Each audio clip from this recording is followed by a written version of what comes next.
Good afternoon. We are here today to provide an update on our teen violence gang investigation.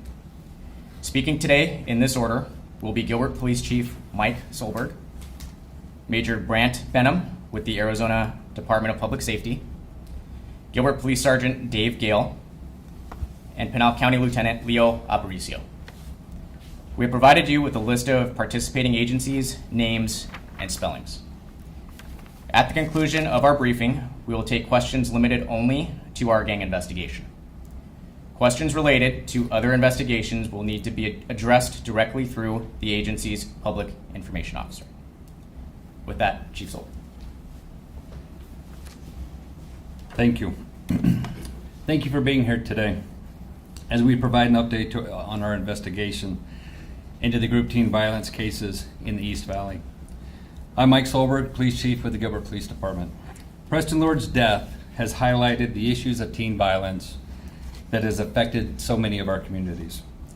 That is why this has been a united effort by our respective law enforcement agencies to thoroughly investigate these group teen violence cases in each of our jurisdictions. Joining me today are the agencies who have together reviewed cases specifically related to the investigations of potential gang affiliation and whether additional charges may apply. Major Brant Benham with the Arizona Department of Public Safety, Lieutenant Jason Troth, Mesa Police Department, Acting Commander Preston Pierce with the Chandler Police Department, Chief Randy Bryce with the Queen Creek Police Department, and Lieutenant Leo Aparicio with the Pinal County Sheriff's Office. I will be providing you with an update into our combined efforts to investigate these teen violence cases. Arizona Revised Statute defines a criminal street gang as a formal or informal association of people who collectively or individually commit or attempt to commit any felony crime. At least one member of the association must be a street gang member. Before I share the results of our findings, we want to refresh the public on what is required for a group of individuals to be legally classified as a gang.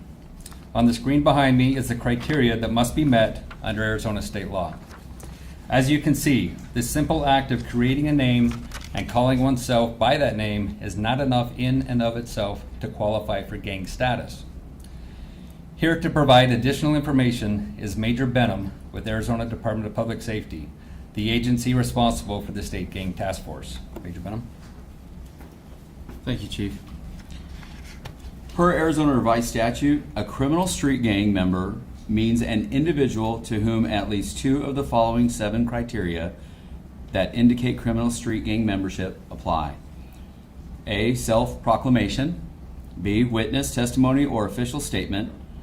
C, written or electronic correspondence. Paraphernalia or photographs. Tattoos, clothing or colors, and any other indicia of street gang membership, such as extensive knowledge of other gang rivals or specific members, territories, or jump-in process. This is the criteria needed to establish an individual as criminal street gang member. Gang intelligence information is restricted pursuant to 28 CFR Part 23, Intelligence Information. Due to these federal restrictions, gang intelligence information cannot be shared with the public. These federal regulations serve as guidelines for law enforcement agencies. It contains implementing standards for operating federally funded, multi-jurisdictional criminal intelligence systems. It is important to know that it is not a crime in and of itself to be a gang member. In order to charge a gang member with participating in or assisting a criminal street gang, the evidence must demonstrate that the criminal act was committed to promote or further the criminal objective of the criminal street gang. And with that, I will turn it back over to Chief Solberg. Thank you, Major Benham. Through the collaborative effort by all the agencies you see here today, detectives have concluded that the group known as the Gilbert Goons has met the requirements to be documented as a criminal street gang as set forth in Arizona Revised Statute. We will go into the specifics of this statute in just a minute. We know this question has been top of mind for many, and we appreciate everyone's patience while this matter has been exhaustively investigated. The next question is whether or not evidence exists to submit charges for participating in or assisting a criminal street gang, in addition to the charges that each agency has already submitted related to their group teen violence investigations. The information on the screen outlines the criteria that must be met under Arizona state law. Each of these law enforcement agencies here today have reviewed their investigations involving identified members of this gang, and based on the information available at this time, there is not sufficient evidence to submit additional charges of participating in or assisting a criminal street gang. In a few minutes, Sergeant Gill will provide information and examples on what is required by state law for these additional charges. It is important to note that although the criteria has not been met at this time, the gang intelligence information is available to the county attorneys as supplemental information that may assist with their prosecutions or sentencing upon conviction. As with any investigation, if further information or evidence is discovered, it will be reviewed and to determine if additional charges are warranted. We again ask for any community members who have information related to teen violence to please immediately contact our agencies. Another important clarification needs to be made. Although the Gilbert Goons now have been designated as a gang, they are classified as a hybrid gang. This differs from a traditional gang, which will be explained in just a minute. Now I'd like to introduce Gilbert Police Sergeant Dave Gill, who oversees our street crimes unit, which led this multi-agency investigation. He's going to provide some additional background information on how this investigation progressed. Thanks, Chief. As a result of the influx of information received by our agencies after Preston Lord was killed, Gilbert Police Department, along with Queen Creek, began investigating the group known as the Gilbert Goons in November of 2023. Shortly after, collaboration began with the agencies that you see here today, the State Gang Task Force, Mesa Police Department, Chandler Police Department, Queen Creek Police Department, and the Pinal County Sheriff's Office. The Gilbert Goons was established in the town of Gilbert, but members of the Gilbert Goons live in various East Valley cities. In its early stages, this hybrid gang primarily consisted of individuals who attended East Valley schools and participated in underage drinking and the use of illicit drugs. The group ranged in size, and initially its members participated in a fight club type of agreement. Over time, members engaged in other criminal behaviors. East Valley agencies had prior knowledge of another group of individuals from various East Valley cities identifying themselves as Jack Boy Mafia or JBM. Our agencies took prior and extensive enforcement action on this group as well. What's important to know today is that information received through the investigation officially categorized them as a criminal hybrid gang as well. I would like to explain the difference between a hybrid gang and a traditional gang.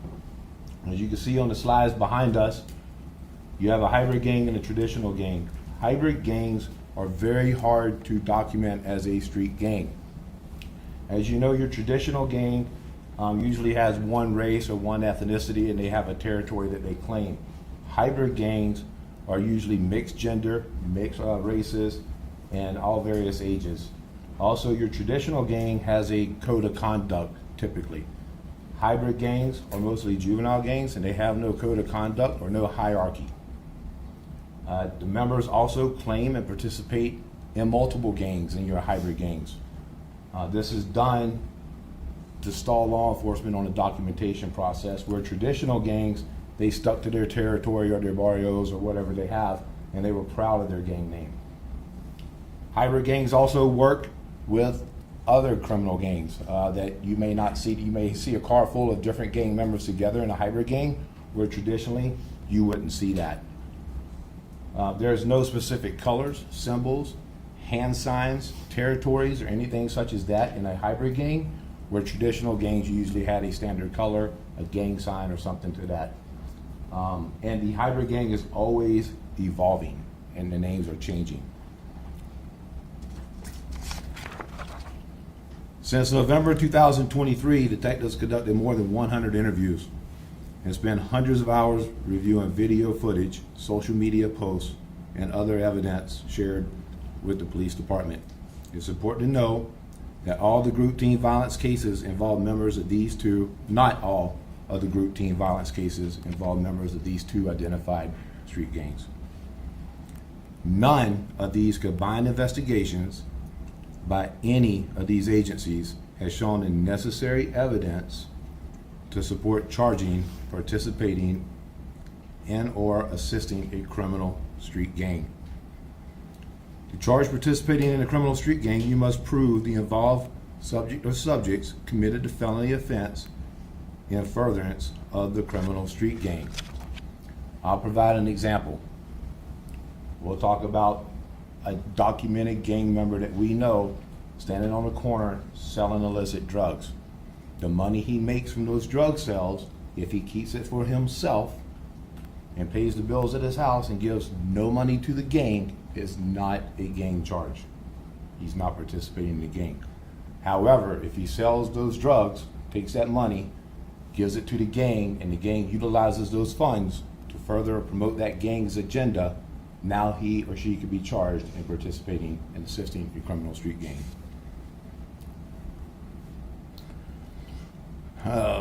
Next, we'll have Pinal County Lieutenant Operacio. Yes, sir. Good afternoon. As Major Bennett mentioned, due to intelligence file restrictions, we are very limited in the amount of information that we can provide regarding these hybrid gangs. The information that was just provided is the extent of the information that we can legally provide. Although the information that can be shared is highly limited, one thing we do know is you can turn the news on. You can turn the news on without seeing, I apologize. One thing we do know is that you can't turn the news on without seeing local or national news coverage on teen violence. The bottom line is clear. Our youth are struggling and they need our help. This is why our agencies will continue to partner and work together to combat teen violence. Moving forward, we also ask that parents and community leaders remain engaged. We cannot solve this problem alone. Chief Solberg will provide a final summary. Thank you.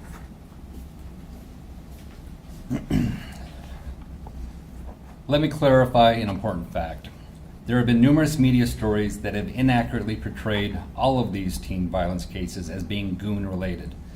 That could not be further from the truth and continues to spread misinformation. Additionally, many of these reports also omit key information related to when cases were actually reported to the police departments. In numerous cases, some media reports have omitted the fact that there was a significant delay from when an incident occurred and when it was reported to the police. Again, it is important to note that not all of the group teen violence cases involve members of these two identified hybrid gangs. Before we wrap up, I want to thank our law enforcement partners who are here today for their tireless efforts on this investigation. It's been a long 6 months for our communities, but rest assured, our work is not done. Pursuant to federal restrictions, which restricts the release of gang intelligence information, we cannot tell you who these gang members are, but we can tell you that they are known to all of these agencies here today, and we are watching them and anybody associated with them. They will be held accountable for their criminal actions. Moving forward, we will continue to work together to ensure our communities remain safe, and while we have concluded our gang investigation, we stand united in combating activity and violence in our East Valley. Sergeant Trey. At this time, Chief Solberg will now take questions you may have. We will have one microphone, which I'll retrieve here in a minute. Just please raise your hand if you do have a question. As a reminder, we are not able to answer any questions today about specific cases or gang members. If you have questions about specific cases, please contact the agency's public information officer. Your questions today need to be focused on our gang investigation. So with that, Chief, I'll grab the mic.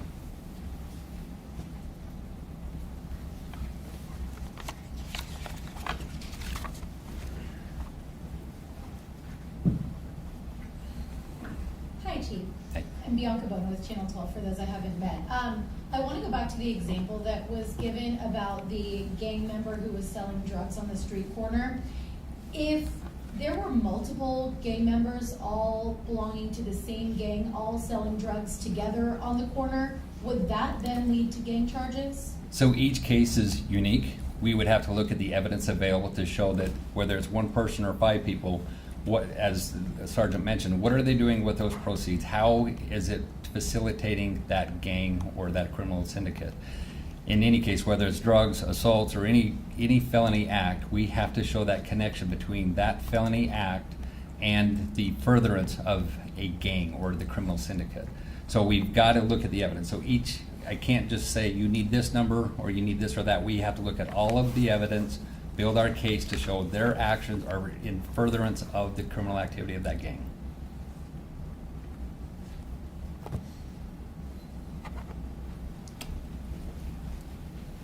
Thanks.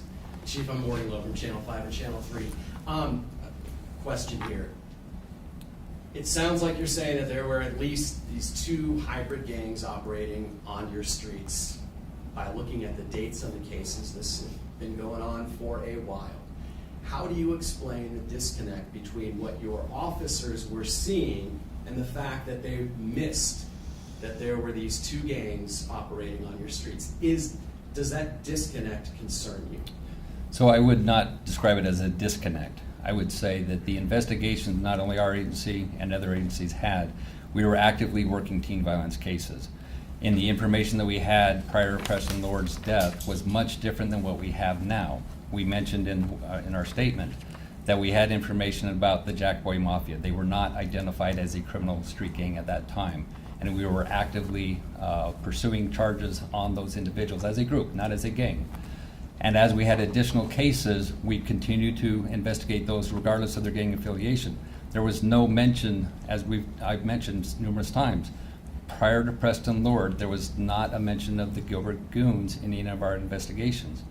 After Preston Lord was killed, there was an overwhelming amount of information, not only provided to us, but to the media, about that term and that group and that association. And that's what we began investigating in November, of what is that association and how are they connected to any of these assaults. A quick follow-up. Lots of interviews done, reviewing social media. Has this investigation into this gang has the investigation into the teen violence put a strain on your resources, and has that resulted in any other cases falling by the wayside or not being closed out as quickly as you would like? No, obviously every case that we have, we put an importance on getting that thoroughly investigating and bringing justice as quickly as we can. Each case is different, it's unique on what those different parameters are and making sure we have a solid case to present. Obviously, as you have an influx of different cases, it does create an impact on your department, but not at the sake of another case. We keep working all of our cases. It's not untypical for a detective to have 10 to 15 cases at any time that they're constantly working.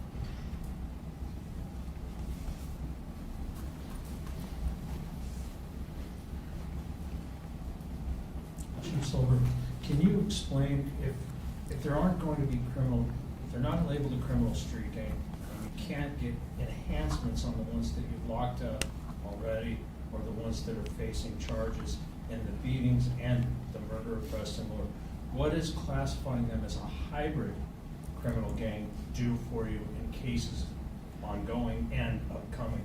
Yeah, so they're a criminal street gang. The hybrid versus traditional is just more of an educational of there's different, the way they operate are different. And so there's not a different legal classification versus hybrid versus traditional. But in this case, as you mentioned, we are unable to charge these individuals that are in both of these gangs with additional charges of participating or assisting in a criminal street gang. As I mentioned, this information has been provided to the county attorneys. At this time, there are no pending reviews from our agencies for them to determine if additional charges could be filed. However, they have this information and they will look at their cases and determine how, if at all, it can assist each of their cases. But that would be a question you'd have to ask the county attorneys. Going forward, if there's any commission of a crime by any of these individuals, again, we still have to not only prove the crime, but also prove that it was in furtherance of that gang activity in order to get that participating or assisting in a criminal street gang. Just a follow-up, then, is there a reason the county attorney's not here today? We're talking about our investigation and the fact that we don't have charges. She's not here. And granted, we have 2 counties we're working with, both Pinal and Maricopa County.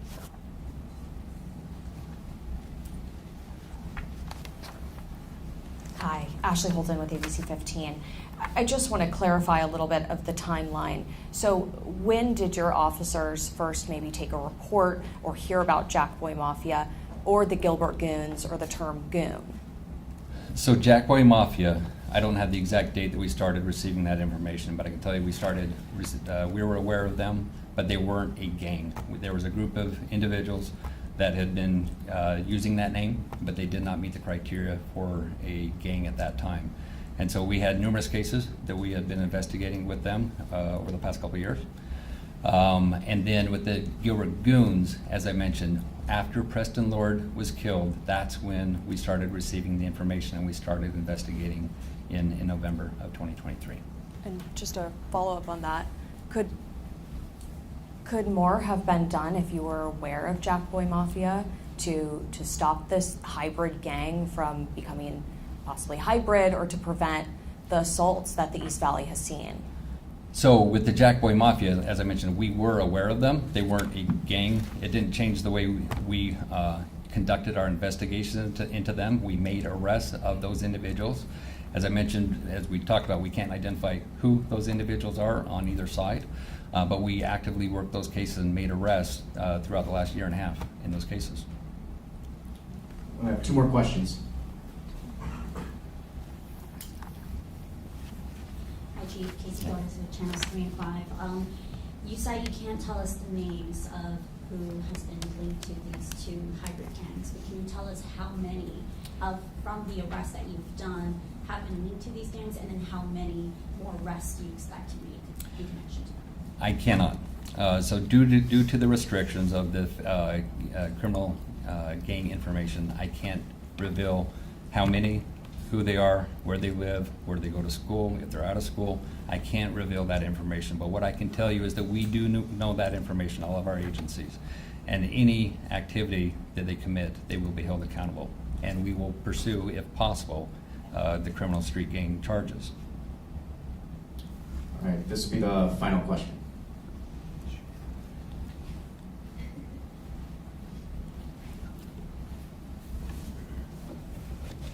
Hi, Elena with the Arizona Republic. I know this announcement comes today, but can you tell me when this designation of this gang happened? So I can tell you that it was in 2024. I know that's kind of a vague answer, but there is a process in order to classify someone as a gang and then classify the individuals as gang members. So as you're aware, we started this investigation in November of 23, and now being May, it's took roughly 6 months to conclude this investigation. But I say we concluded the investigation, it's not done. We will continue to watch these individuals and look for additional information that could further any additional cases. Was it in the past month, or I just want to know a timeline of like when you're like, yeah, they're a hybrid gang? Or So they're a street gang? I would love to answer that, but I'm going to classify that as part of the information, because as we collect information through interviews, photos, videos, as we collect all of our information, we have to be very careful about statements we make about when, where, and how we classified an individual as a gang member, because we do not want to reveal the information or how we obtained that information. And so that's why I'm being vague about the answer. But it's been a process for us over the last 4 months to get these documented. As the sergeant mentioned, we've done over 100 interviews regarding this investigation. All right, thank you for being here. Our PIOs are here. If you have additional questions, you have their information, please get with them, and thank you for being here today.